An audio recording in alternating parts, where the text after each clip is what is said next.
마음이나 알자.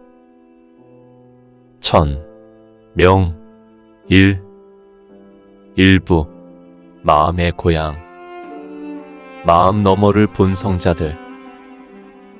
무엇을 깨닫고 알았다면 지금 자신이 쓰고 있는 마음을 보지 말고 마음 저 너머에 깨어있는 묘각의 빛, 각성을 보았어야 합니다. 그렇다면 동양의 성자, 노자와 장자와 공자님은 과연 자신이 쓰고 있는 마음 너머에 있는 묘각의 빛, 각성을 보았을까요? 전설도 기록도 없으므로 자세히 알 수는 없습니다. 하지만 그분들은 자신의 마음 저 너머를 항상 주시하며 조용히 살다가 가신 성자들입니다. 공자님의 경우는 노자나 장자처럼 무사한 일에 적정을 취하지 않았습니다. 노자나 장자는 비산비하에서 독거를 하신 독각들입니다. 하지만 공자님은 대승보살의 삶을 상징하는 소를 타고 다니신 분입니다. 그래서 공자님은 거룩한 도덕성으로 참다운 사람이 되는 인격 완성의 도를 동방에 널리 펴신 성인이십니다. 보다 높고 방대한 학문을 체계적으로 정리를 잘하셔서 후세에 전한 종합대학의 총장과 같은 대선지식입니다. 보다 놀라운 사실은 공자님도 석존처럼 마음의 밑바탕을 보는 깨달음의 도가 있었습니다. 그런데 어찌해서 공자님의 교훈을 받드는 유교 집안에서는 마음을 뛰어넘는 공자님의 깨달음의 도가 전해오고 있지 않게 되었을까요? 지금도 저 성균관의 유학자들은 공자님의 윤리도덕관으로 수놓은 의관만 입고 있습니다. 바로 이것이 유교 집안의 불가사의 수수께끼입니다. 공자님의 참 도의 진수는 의식 확장인 깨달음에 있었습니다. 그 도는 우리들 마음 저쪽에서 빛나고 있는 묘각의 빛각성을 음성륜으로 깨닫게 한 관청법에 있었습니다. 바로 이 관청법이 공자님의 상투 속에 숨어있는 깨달음의 도입니다. 그 도는 들음을 돌이켜 듣는 법입니다. 관청법은 밖의 소리를 귀로 듣지 않고 마음으로 듣고 마음으로도 듣지를 말고 각성으로 들으라고 하신 공자님의 법입니다. 공자님은 이를 심재라 하셨습니다. 그렇다면 공자님이 직접 말씀한 그 심재로는 과연 무엇인가를 자세히 밝혀보겠습니다. 심재전법 이야기. 공자님에게 가장 사랑한 제자가 있었으니 그는 안자입니다. 안자는 모든 면에서도 훌륭했지만 특히 공자님께서 먼 타국으로 떠돌이 생활을 하실 때에 끝까지 따라다니며 시봉을 잘한 큰 제자입니다. 뿐만 아니라 안자는 공자님의 가슴에 가장 많은 눈물을 뿌리게 한 장한 살신성인의 공운이 있는 제자였습니다.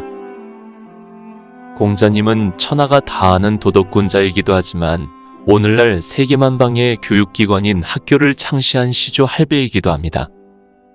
공자님은 종합대학 총장과 같은 대학자입니다. 그렇다 보니 공자님의 곁에는 항상 서책자가 산더미같이 따라다녔습니다. 그 산더미 같은 책이 오늘날 종이 쪽 장서 같으면 얼마나 좋았겠습니까? 당시에는 종이에 찍은 인쇄물이 아닌 목판이나 대쪽에다 쓴 서적물입니다. 그렇다 보니 공자님이 어디로 한번 이동을 하실 때에는 몇 대의 수레나 우거의 서적물을 가득가득 싣고 다녀야 했습니다.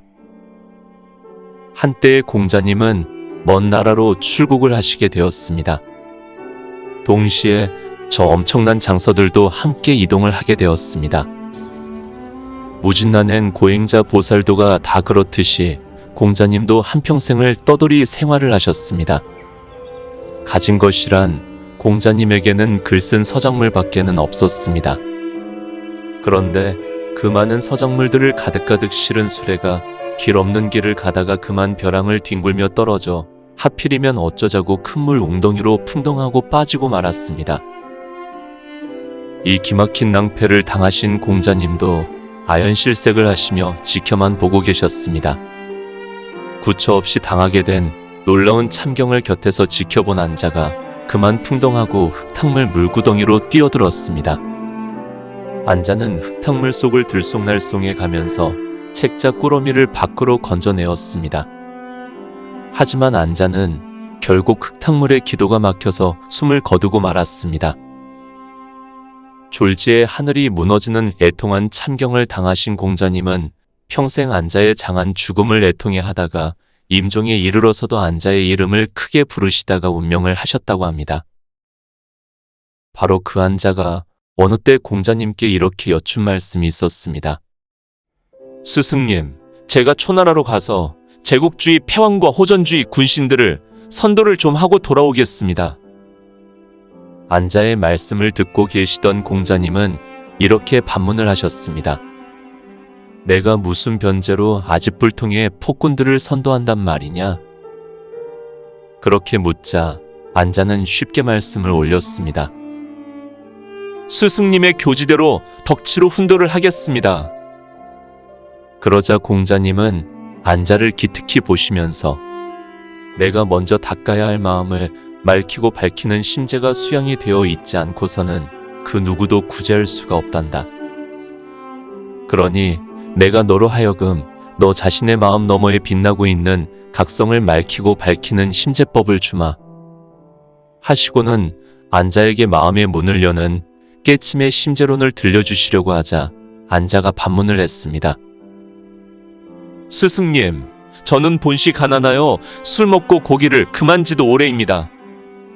그런데 어찌 제 마음이 밝고 막지 않다고 하겠습니까?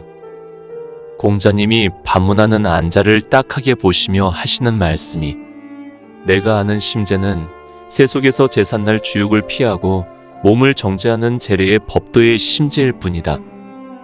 그러나 마음을 깨닫는 심재론이 별도로 있느니라 하시면서 다음과 같은 말씀을 전해주셨습니다. 귀로 듣지 말고 마음으로 듣고 마음으로 듣지 말고 각성으로 들어라.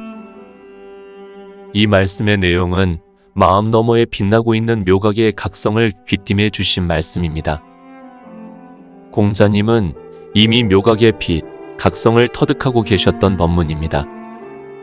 이 말씀의 내용은 관세음 보살이 성도하신 수행의 방편과 일치합니다. 그 방편의 이름을 익은 원통법이라 합니다. 귀로 듣지 말고 마음으로 듣고 마음으로 듣지 말고 각성으로 들어라. 공자님이 안자에게 준 이 말씀의 깊고 높은 뜻은 이렇습니다. 밖에서 들어오는 소리에 관심을 두지 말고 듣는 귀의 청각을 의식하고 그 청각을 의식하는 식심을 깨닫고 하는 각성으로 주시하라는 말씀입니다. 귀에 들리는 소리에 관심을 두지 말라는 의미로 하신 말씀이 귀로 듣지를 말고 마음으로 들어라입니다. 또 마음으로 듣지를 말고 각성으로 들어라 하신 말씀의 뜻은 마음으로 듣는 소리를 의식하는 식심을 깨닫고 다 아는 각성으로 주시를 하라 하신 말씀입니다. 이렇게 소리를 듣는 귀를 버리고 청각을 의식하고 청각을 생각하는 식심을 버리고 그 식심을 각성으로 주시하라는 깊고 높고 먼 관청의 요령입니다. 이렇게 관청을 하다 보면 그 어느 날 듣는 소리의 귀도 소리를 의식하는 청각도 청각을 주시하는 각성의 관청도 호련히 묘각의 빛, 각성 속으로 함께 증발하면서 신통 대광명장인 묘의 법계가 활짝 열립니다. 공자님은 이미 귀로 듣지 않고 마음으로 듣고 마음으로도 듣지 않고 각성으로 듣는 익은 원통삼매를 벌써 성취하셨던 대성인이십니다. 그러므로 한때에 500의 제자들이 동시에 질문을 한 500개 질문의 내용을 한치의 오차도 없이 일시에 다 정확히 대답하셨다는 기록이 있습니다. 그래서 성인 성자를 파자로 풀면 그 뜻은 공자님의 심재론과 같습니다. 귀 구멍에 맡기다 란 뜻이 되고 있습니다. 공자님의 깨달음으로 들어가는 지혜도 이렇게 삼세제불의 수행법과 다르지 않았습니다. 뿐만이 아니라 지혜와 복덕을 두루 갖춘 거룩한 대장부의 상호도 갖추고 계셨습니다. 아무리 많이 알고 아무리 뛰어난 영웅오걸이라도 공자님처럼 원만한 상호를 제대로 갖추지 못하면 그냥 기인이거나 귀재일 뿐입니다. 슬픈 나일강 이야기. 그런데 참으로 지구촌에는 이상한 나라가 있었습니다. 중동에 있는 그리스나 이집트나 이스라엘 같은 나라들입니다. 인류 문명의 발상지이기도 한 중동 제국은 참으로 이상한 국토입니다. 어째서 사람이 사람의 마음을 아는 각성에 대한 얘기를 하면 왜 다 죽여버릴까요? 실제하지도 않고 사람의 눈에 보이지도 않는 허구의 신을 숭배하고 찬탄하는 말을 해야지, 만약에 제 스스로 쓰고 있는 마음속에 빛나고 있는 각성에 관한 이야기를 하면 모조리 다 죽여버렸습니다. 이것이 인류 역사상 가장 무서운 맹신의 죄악입니다. 그 죄목도 참으로 서글픈 신을 배신했다는 배신죄입니다. 세상에 있지도 않은 신을 어떻게 누가 배신할 수가 있습니까? 저 어불성설의 무고죄에 걸려서 사약을 받은 그 대표적인 철학자 몇 분이 계십니다. 피타고라스, 헤라클레토이스, 소크라테스 등입니다. 물론 예수님도 저 광신자들의 무고죄로 십자가를 짊어지셨고, 그 십자가의 기적으로 왜곡된 신의 역사를 잠재우고 새롭고 새로운 인류 지혜의 신기원을 설정한 대단한 성인이십니다. 이분들은 일찍이 자신의 마음 너머에 빛나고 있는 묘각의 각성을 힐끗이라도 보신 분들입니다. 그 좋은 예로서 특히 헤라클레토이스는 제자들이 보는 앞에서 흐르는 강물에 스스로 풍덩 뛰어들어가 서 계시면서 제자들에게 이렇게 말씀을 하셨습니다. 나는 한 강물에 잠시도 머물러 있을 수가 없다. 이 말씀의 참뜻을 잘 이해해야만 합니다. 왜냐하면 지금 온 세상 사람들은 마음에는 관심도 없을 뿐더러 마음의 파편인 말초신경을 극도로 즐기고 있기 때문입니다. 헤라클레토이스 선생이 비유한 흐르는 강물은 지금 우리들이 쓰고 있는 마음을 은유하고 있습니다. 지금 우리가 쓰고 있는 마음은 잠시도 머물러 있지 않습니다. 저 강물처럼 쉼없이 흐르고 있습니다. 물같이 흐르는 마음을 따라 다니지 말고 내가 지금 흐르는 강물에 서서 흐르는 강물을 지켜만 보듯이 너희들도 끝없이 흐르는 너희 마음을 지켜만 보라는 메시지입니다. 흐르는 강물과 같은 마음을 잠깐이라도 지켜만 본다면 어지러운 마음으로부터 잠시라도 해방될 것입니다. 마음으로부터 해방된 그 자유가 얼마나 감미로운가를 맛볼 것입니다. 바로 헤라클레토이스가 강물에 서서 흐르는 강물을 지켜만 보듯이 지금 내 안의 만고부동의 각성으로 흐르는 마음을 지켜만 본다면 조건 없는 행복이 무엇인가를 깨달을 것입니다. 묘각의 빛, 각성은 만고로부터 영원한 미래에까지도 조금도 움직이지 않습니다. 바로 그 부동성인 묘각의 빛, 각성을 대신해서 헤라클레토이스는 흐르는 강물에 서 있었던 것입니다. 피타고라스나 헤라클레토이스는 제자들에게 자신들의 몸과 마음을 환히 지켜만 보는 각성을 깨닫게 해주시려고 형설의 메시지로 흐르는 강물에 뛰어들어 서 계시면서 나는 잠시도 한 강물에 머물러 있을 수가 없다 라고 하셨던 것입니다. 삼세제 불도 흐르는 마음을 지켜만 볼 뿐입니다. 공연히 쉼 없이 흐르는 마음을 가지고 어디 한 곳에 붙들어 매려고 하거나 절대로 망각의 늪으로 집중을 시키려고 하지를 않습니다. 그런데 별난 수행자들은 마음을 한 곳에 붙들어 매려고 합니다. 그리고 산만한 정신을 한 곳에 집중시키려고 애를 씁니다. 절대로 마음을 한 곳에 집중시키는 정신통일이 아닙니다. 그 반대입니다. 방관입니다. 마음의 파도를 마냥 춤추게 합니다. 신심을 지극히 자유롭게 지켜만 보는 방관입니다. 수행의 천만은 정신집중입니다. 정신집중이 아닌 방관의 지혜를 헤라클레토이스는 흐르는 강물에 서서 스치고 지나가는 강물을 지켜만 보는 방관의 지혜를 보여주셨습니다. 저 나일강 유역의 사막에서 꽃을 피우다가 시들어버린 피타고라스와 더불어 사약을 받은 철학자들의 깨침의 미학은 저 성가의 달마대사가 몇백 9년의 수행을 마치시고 남기신 유명한 법문과 동일합니다. 관심일법, 총섭제행이라 하신 법어와 조금도 다르지 않습니다. 마음을 지켜만 보는 이 관심법은 수행을 하는 만 가지 방편을 하나로 다 묶은 깨달음의 길이 된다 라고 하신 법어와 모두 일치합니다. 그러므로 후학들은 오직 흐르는 강물과 같은 마음을 지켜만 보는 명상을 하십시오. 공연히 광속으로 내닫고 있는 어지러운 마음의 파편을 가지고 수행을 한다면 마치 고양이 꼬리에 매단 솔방울의 신세가 됩니다. 삶과 죽음까지도 지켜만 본 철학자들. 서양의 유명한 철학자 세 분은 국가가 주는 사약을 미소를 지으며 꿀같이 달게 받아 잡수셨습니다. 그 사약의 도끼로 정신이 몽롱해지면서 육체가 서서히 죽어가는 심경을 곁에 앉아서 임종을 기다리고 있는 제자들에게 소상히 생중계까지 하셨습니다. 이제 손발과 온몸이 무감각하게 서서히 굳어지고 있구나. 그리고 지금 내 입술이 하시고는 빛나는 침묵의 각성세계로 입적을 하셨습니다. 이렇게 삶과 죽음을 초롱초롱한 각성의 해안으로 지켜본 서양의 성자들의 마지막 입술의 뜻이 곧 꺾을 절 밑에 입구자를 쓴 절구학입니다. 저 절구학의 고상한 명칭이 철학입니다. 그러므로 철학이란 철자를 파자로 풀면 입술이 절단되었다는 뜻에서 절구학이 됩니다. 그리고 학자를 파자로 풀면 의식과 잠재의식과 무의식을 상징한 학자 두부의 뜻을 싹 밀어버렸다는 뜻으로 만들어진 덮을 멱자 밑에 아들 자자를 쓰고 있습니다. 또 저 자자를 파자로 풀면 한 일자에 맞출 요자가 되고 있습니다.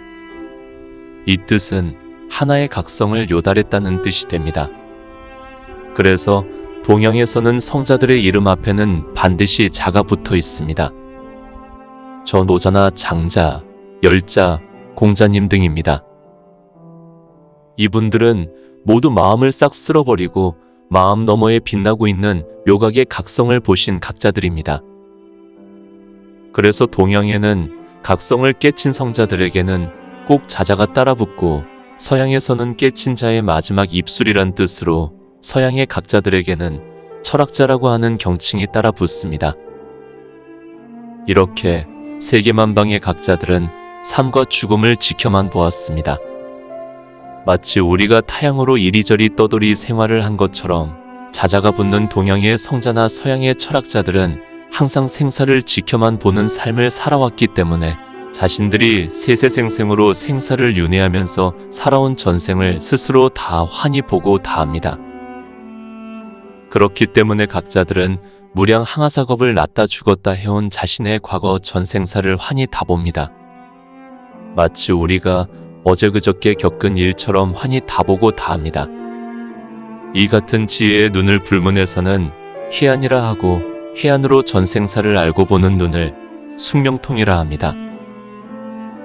숙명통은 마음저 너머에 항상 깨어있는 묘각의 빛, 각성의 눈을 뜨게 되면 누구나 다 끝없는 과거 전생사를 다 보고 합니다.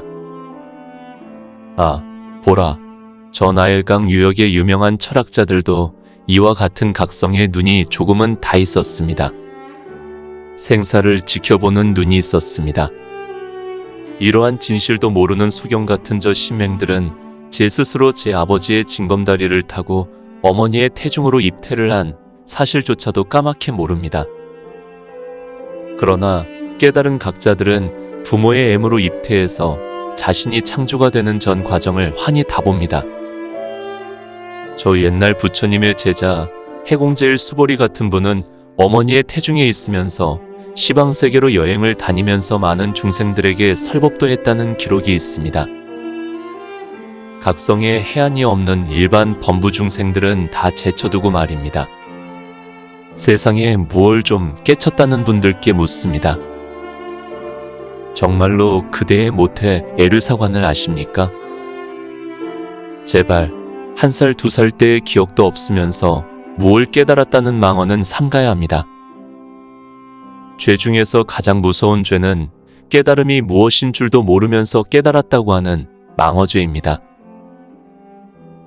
입 조심들 하세요.